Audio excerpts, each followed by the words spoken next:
علیکم، آپ دیکھ رہے ہیں کی نیوز ایچ ڈی۔ میں ہوں حارث علی شاہ گیلانی۔ چلتے ہیں آج کی اہم خبروں کی طرف۔ رخ کریں گے ساہیوال کا، جہاں سے رپورٹ کر رہے ہیں ہمارے نمائندے محبوب چودھری۔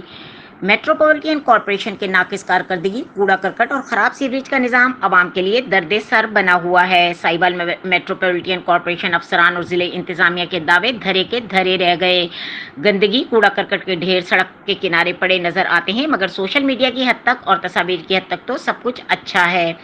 تفصیلات کے مطابق بیرون سوڑی گلی، ساہیوال ڈاکخانہ روڈ، عرصہ دراز سے سیوریج کی ناقص انتظامات کی وجہ سے دکانداروں شہریوں کو شدید پریشانی کا سامنا ہے۔ نہایت ہی گندا نالیوں اور گٹر کا پانی عوام کے لیے درد سر بنا ہوا ہے، لیکن انتظامیہ کے سر پر تو جوں بھی نہیں رینگتی۔ کئی دفعہ میٹروپولیٹن کارپوریشن کی شکایت کرنے کے باوجود دکانداروں کی کوئی داد رسی کرنے والا نہیں۔ دیگر علاقوں میں جگہ جگہ گندگی کے ڈھیر اور سیوریج کا نظام بری طرح تباہ ہو گیا۔